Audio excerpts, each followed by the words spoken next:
Yes, the second phase of the second leg of Champions League knockout games went down yesterday. And let me say this for a fact. We had intriguing games that brought excitement and that had some people's fingers in their mouth because someone would have gone home yesterday that would have been a shock at true penalties, but they were able to scale through. And yes, it's the Champions League review, and you know your boy is surely going to drop previews on the game. So let's go into the games. First off, we had Barcelona versus Napoli, and let me say that I was impressed yesterday with the performance of Barcelona. First off, congratulations to Pau Kabisi. He was amazing. Barcelona's young defender that won man of the match. He and Araujo gave us an amazing performance in the defense. 10 over 10. 10 over 10. That's that boy's performance yesterday. And yes, Koundé and Cancelo did not disappoint, playing both right back and left back. Both of them were really good. I love the way they were able to create chances going forward as well as come back to defend. It was a good defensive display from Barcelona yesterday. Going on to the midfield, the likes of Christensen, the likes of Gundogan, the likes of Fermin, they gave us beautiful performances. But let me stop for a moment and talk about Christensen. I will say this yesterday that when I saw the lineup and saw Christensen playing as a defensive midfielder, I was a bit skeptical about it as I was shocked. I have never seen Christensen play as a defensive midfielder before. And Xavi bringing him to play this position knowing that Frankie de Jong was out and we cannot rely on Romeo. So Frankie de Jong was out knowing that we have a lot of injuries. There's no Pedri, there's no Gavi, there's no Balde, there's no Fermin Torres. It was a bit strange to see Christensen play there. But let me say this. Christensen did pull up the performance that we wanted in that game. Christensen was brilliant defensively, as he was brilliant distributing passes. I will give Christensen a solid 7 over 10. It was a great performance from Christensen. And then we move on to the attack. And can I continue to say, Lamine Yamal does not stop impressing us. For a guy his age, coming into games, giving performances like that, he deserves a big round of applause. Not just from me as a Barca fan, but from every single person that gets to watch Lamine Yamal play. It was an impressive performance from him yesterday. Sometimes he made mistakes. It's part of the game, but he was impressive. And another person that caught my eye a lot was Rafinha. I am not a big fan of Rafinha's style of football, knowing that sometimes he can be pretty selfish when you expect him not to be, and in critical positions. But yesterday, I will say that Rafinha gave us the performances that we've been missing all this while. Rafinha gave us a 9 over 10 performance, creating chance, giving assists. He was really good. He was really good. I cannot fault Rafinha's performance yesterday. Also, Lewandowski coming up with the third goal. It was experience coming into play for Lewandowski. For Barcelona as a team, knowing the kind of injury situations we've had, knowing the issues we've had financially, coming up to that game and winning that game meant a lot to Barcelona fans all over the world. It was a big deal because if we had lost that game, oh my God, it would have been a different story entirely. With all the issues surrounding Barca right now, injury crisis, financial crisis, and the likes, it would have been a big issue. So it was good to see Barcelona win that game on the night. I was pretty impressed with the performance. I have nothing but congratulatory message to tell the guys because they were impressive. And then we move on to Napoli, whose season doesn't just seem to be going as they planned. Currently seated 7th in Serie A, their season has dwindled. In the last 5 games coming into this game, they had 3 draws and 2 wins. It's not been looking good for Napoli. It's not. And yesterday's game showed how bad they've been this season. Defensively, they were all over the place. It was a pity Labotka got injured yesterday. He was having a good game before the injury. But defensively, they've been all over the place. The midfield has not clicked. It has not clicked. The attack has been there. In a way, it's been there. Sometimes it's been good, sometimes it's been bad. But before we go into that, can I put in context that in this season alone, Napoli has had to change coaches 3 times. First, they brought in Rudy Garcia when Spalletti left. They brought in Rudy Garcia. He did not give them what they wanted. They brought in Walter Mazzurri. That guy, if you ask me, his stint was short and it was not good at Napoli. And now their new coach, Francesco Cazorla. it's been a lot of things for Napoli players, because within the space of let me say 8 months, you've changed your coach almost 3 times. It affects the players psychologically. They have not been playing at the level that we saw them play while Spalletti was in charge. When we look at the team, I don't know. Some players are doing too much. I was talking yesterday with my other brother on how Victor Osimhen was not getting enough service because the likes of Kvaratskhelia just kept on holding on to the ball too much. Young man, release this ball so that this guy can score. And because the passes were not coming early, Barcelona kept on keeping Victor Osimhen offside. He kept on going to offside positions, which was not helping him.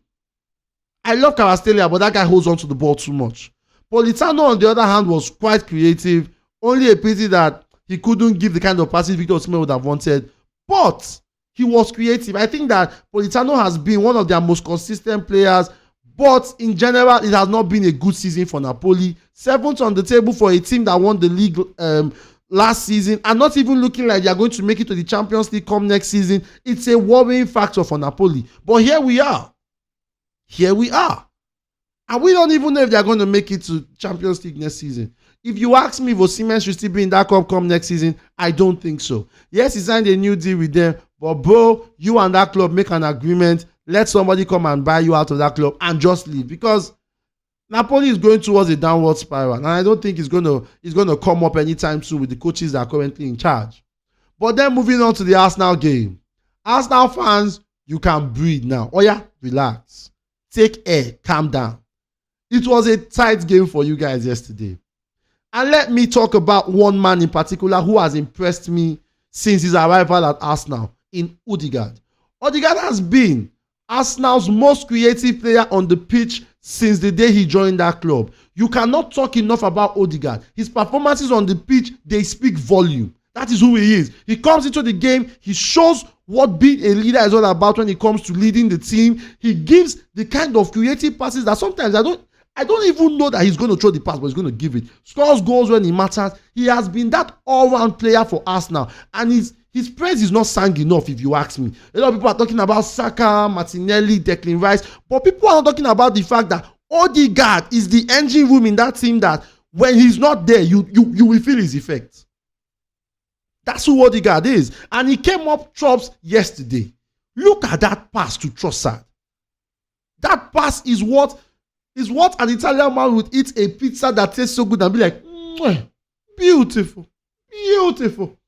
That was that pass last night. He gave that pass in such a way that even I did not see the pass coming. Beautiful combination play from him and Trossard, which led to the goal. But the pass was amazing. The finish was equally amazing. I have to give props to Trossard. For a guy who doesn't start a lot of games, whenever he's in the field, his impact is always felt. And at this point in time here, knowing that you have a player like Trossard, you know that even if Martinelli is injured, you still have a fighting chance on the right wing. Trossard gives you that fighting chance. He's an amazing player. As for the performance of the whole Arsenal team, it was good. First half, Arsenal controlled the game. They were a better team in the first half. I love the way Arsenal played in the first half. But in the second half, the performance dwindled. Porto began to take charge of the game. The game became end-to-end in the second half. Porto created chances. Arsenal created chances. Porto had more clinical chances that they could not convert. And if Porto had taken those chances, maybe Arsenal would have left the Champions League yesterday. I don't like saying this one, but maybe the god of soccer was on Arsenal's side. But it was a case whereby Porto had a chance also to win that game. They also did. Going into the extra time, it wasn't such... it wasn't really interesting. I found the extra time boring. But before we go into the penalty shootout, credit to Porto. Credit to Porto. They came out second in the group stage of the Champions League behind Barcelona. I wasn't seeing Porto as a top contender. Porto shocked us in the first leg. How they were able to find a way to make sure that even if Arsenal held the ball, they had no shots on target. That was quite impressive. Coming into the second leg, yes, we know that when you come to the Emirates, it's not easy for you. But Porto isn't doing so bad, if you ask me. Third on the table. In their last 5 games coming into this game, they had 4 wins and 1 draw. They've not had a bad season. And Every player in Porto can raise their head up and knowing that they did their best. It wasn't just meant to be. But it was a good game in all. Porto gave in their fight. And now we go into the penalty shootout.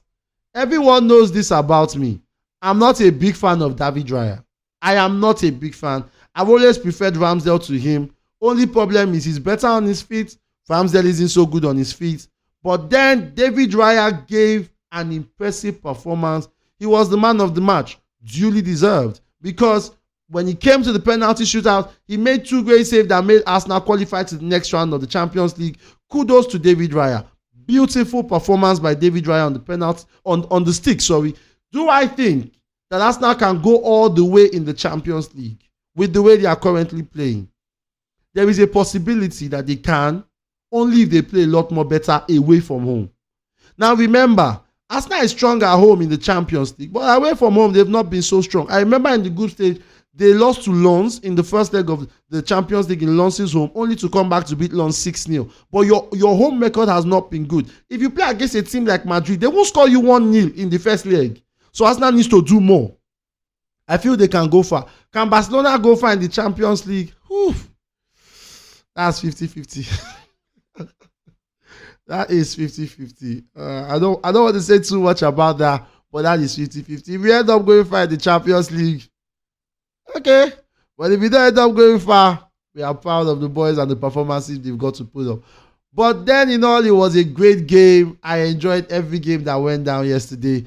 Kudos to the teams that qualified. Barca fans, we did it. We are in the next round. Arsenal fans, congratulations on making it to the next round. Then we have today's games. Like I predicted yesterday, I still said Inter Milan will qualify over Atletico Madrid. I feel that game will end up in a draw and Inter Milan will qualify on aggregates. And when it comes to Borussia Dortmund versus PSV Eindhoven, I think Borussia Dortmund will win that game, maybe 1 or 2-0. Those are my predictions. And I cannot wait for tonight's game.